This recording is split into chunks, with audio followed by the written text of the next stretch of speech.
Tijari Wafa Bank, au service de l'Afrique qui avance. On est le 6 avril 2015.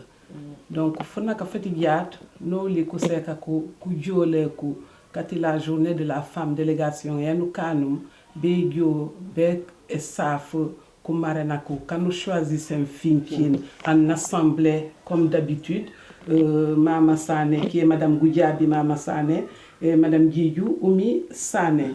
Donc, Mouyou Finkin, et Yolé Luli, yan jaar len ko li li kangar lo nya jaar délégation yan jaar lo nya jaata te ñemo don Véronique Koli Awa Djemé Véronique Madame Djidjou Awa ingi fangom Madame Djidjou Khadi Madame Ndiaye Dianga Madame Koli Khadjata et Mademoiselle Mariama Bodjan et jolé li jaat et jolé ti kayre. Parce que Fudjouma faut faire que biru nano men fo à chaque fois nano sane fullofe pan ou former une délégation man ujo ou laka di muyol manu mike manu yisenu waw lakom Fudjouma fo fata se kay jola ani jima manjuyo bari li fo ku jo depuis nan Fudjouma fo tonge démarché qu'il y a yononde kane ça a commencé par Siranding, Madame Badji Siranding, Maïdio di Madame Bodjan Maïbagi, di Jo di Gisatu Sonken. Donc Finki Muyo Nungarum comme Komaren. Donc Egiolé Luli, Egiolé ti Kaire, Egio Munu Laka, Munu Gamora, Jandi Funaka Furing, et Yono Jalonya, des Safole, Egiolé ti Kaire. Ngi fori ba mbotot ndefano. Iyo inje sinyayo ajen ibi ne manu e jole leli yatijat de tere gole mate kana ko ngi yiya jolimi finkin ajen moyno salmi fu joma fu fati nda yatijat finkin 2015 ya nyemo fu joma fu nye wali manol mangnya mate kana ko le 25 eringa jat moji kile fula fukila moji kifo woli giya joliya woli no moyo sanmi fujuma fati 2015 yenyemo le 25 avril yanja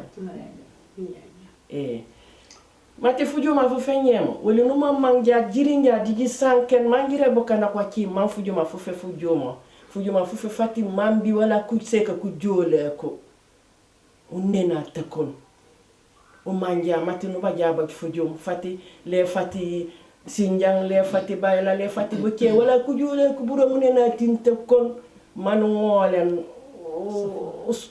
usoforan ngolen ujetuma ko nyila kolelal ku batiyayi dibalina yi de ko manji banku purumulo mi fati ba wala karamba nona babe oui c'est manque mag non mo tiere mo na emite tiere betani la ko fula ko la lata bare ni mo fula ko bete nyesu bete kakoka katio andum wala ko kri ring tanu mangami mari yo non manu jo manu useno bonya mati la to katoa di téléphone foku jo la ko manu sankeno mamu gi mag te ring mi e bojo armi di geton fujo ma ferno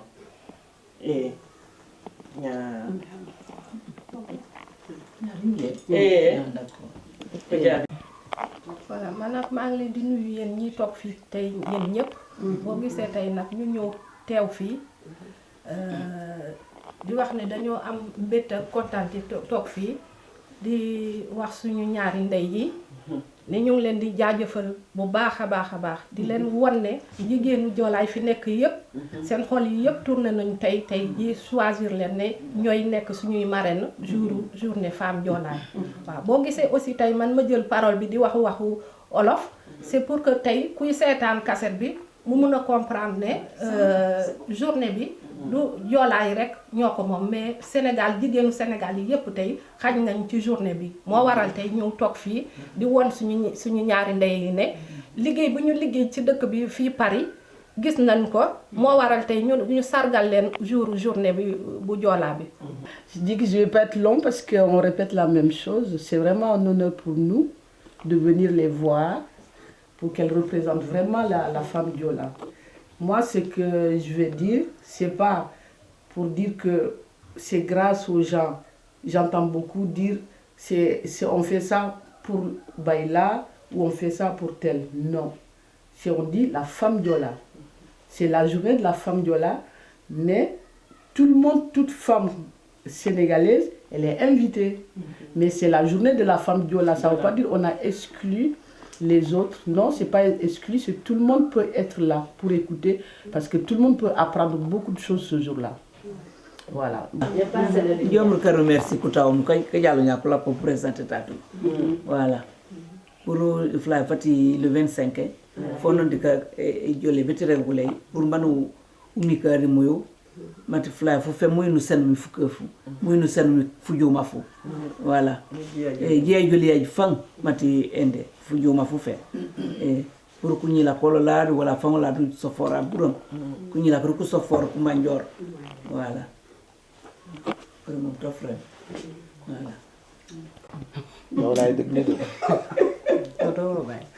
Voilà, donc nous donnons rendez-vous à tout le monde le 25 avril 2015 à la salle des fêtes à l'hôtel de ville de Gentilly où nous allons être accueillis par nos deux marraines, nos mamans à nous, Madame Diédhiou Oumy Sané et Madame Goudiaby Mama Sané.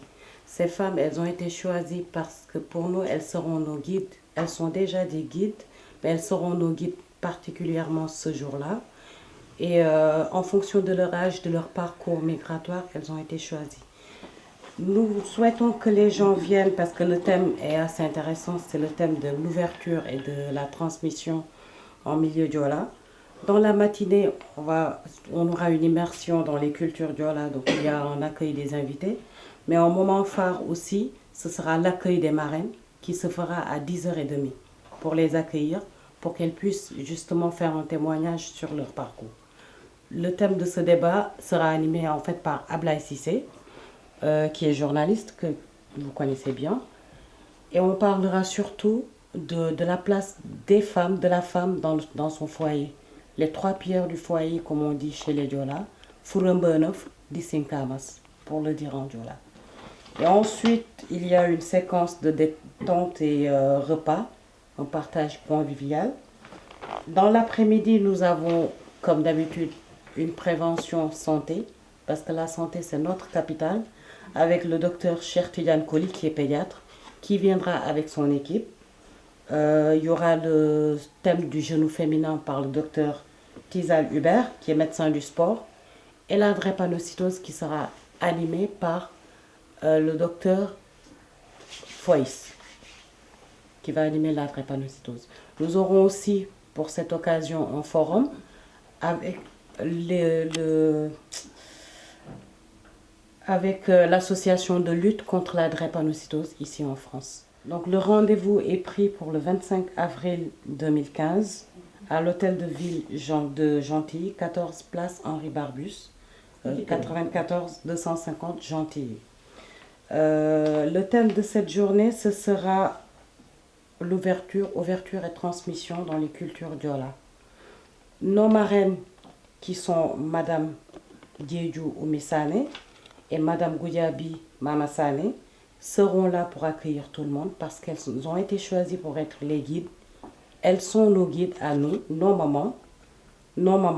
Et donc nous invitons tout le monde à être présent ce jour-là pour voir ces marraines et les écouter. En matinée, nous avons une immersion dans les cultures Diola.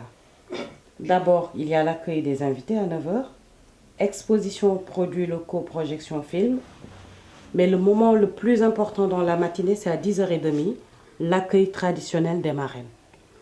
Nous y tenons parce que c'est un moment important pour voir qui sont ces marraines, les découvrir avec nous. Pourquoi? Parce qu'elles vont aussi participer aux plateformes d'échange dont le sujet est les femmes Diola, les pierres du foyer, Furumbenef, Disinkamas. Ça va être animé par Ablaye Cissé, qui est journaliste. Et à partir de 12h, nous avons une séquence détente et repas locaux. C'est un moment convivial pour découvrir autrement la culture diola, c'est-à-dire les richesses culinaires. Dans l'après-midi, nous mettons l'accent sur la santé. Cette année, nous avons choisi le thème du genou féminin, qui sera animé par le docteur Hubert Tizal, et la drépanocytose par le docteur Emma Foyce, qui va animer la drépanocytose. Nous aurons aussi l'honneur de recevoir le comité de lutte contre la drépanocytose ce jour-là, et donc il y aura un forum. Pour clôturer cette journée, nous avons une séquence animation avec des artistes, des chanteurs qui sont diola et qui viennent d'ailleurs aussi, notamment notre invité d'honneur Fifi Nice qui va venir d'Angleterre. Nous aurons aussi Ablaye Katepouch Sané qui va venir de Fouena. Nous avons Nestor Diémé qui nous a toujours accompagnés et tous les autres artistes qui veulent participer à cette grande journée des femmes diola seront les bienvenus. Voilà. Je rappelle aussi une chose qui est très importante pour nous et qui résume justement l'esprit de cette journée, c'est que la devise de cette journée, c'est « Ensemble, transcendons les frontières pour rapprocher les peuples ». Pour dire que la journée, elle n'est pas exclusive, elle n'exclut personne, c'est pour tout le monde. Toute personne qui a une sympathie, qui veut connaître les cultures diola, est la bienvenue. Ce travail se fera bien entendu en étroite collaboration avec nos autorités étatiques, à savoir l'ambassade, notamment notre ambassadeur, son Excellence M. Paul Badji, et le consulat du Sénégal qui nous a toujours accompagnés avec son Excellence M. Amadou Diallo et Mme Mbaké. Nous ne pouvons pas non plus oublier la commune qui nous a toujours accueillis, la commune de Gentilly, la maire Mme Patricia Torchman, que nous saluons au passage, qui a toujours été présente à nos côtés.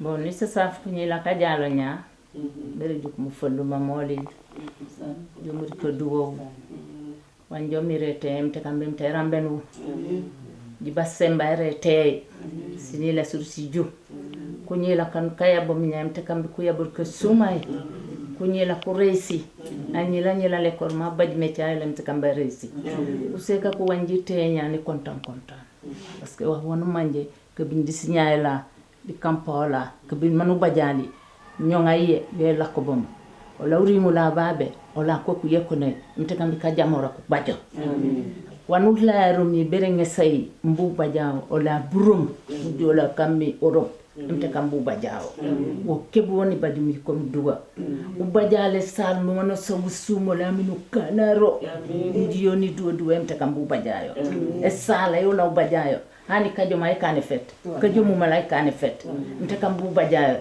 joja fu fe mte kambu fu prelo la wa fanu manje wa baje bonheur buromola ano santana la ko mina kontaan di barka bare mi tay di xormaare mi tay di karuka kari sallallahu taala alaihi wasallam baraka njomu de safo ko ni la ka jalo nya di jukoli de tumi pari wuli jinde wuli finkim giswa suroli de tulu koy me bokanako ni di kankan furu manukana fureur ni fa noy d'accord remut wala janga na sanke yo fi comprendre mani d'accord furu manukana fureur fu fe le bayla ko kifo mais buka kuutut ko so sof man te bayla ko kile inji kamenge ni regay rek ne bayla ko kilut wala ko jole ko tu o kilale abba jomi pofu naka furi ni jakayre abba jomi na jaw mun jaw reeriya bu jom nu fasora ni ti suku yoko ne kile wala tu kambomba bi ku jole wala kilale yo kamne emite manje kanu nya manji ji wolo manji jogen ku seka ko emite kambi ji continue emite kan sini la solo siju manu continue furere fu anu ju ko tami abajomi na jo ajalotu o salam e abajot mais fure fu naka furi no jadi jireri manu reri ya ka sanke no tatu kure de kanu jangora kaire no fa reri ya kaire no fa sora kaire amen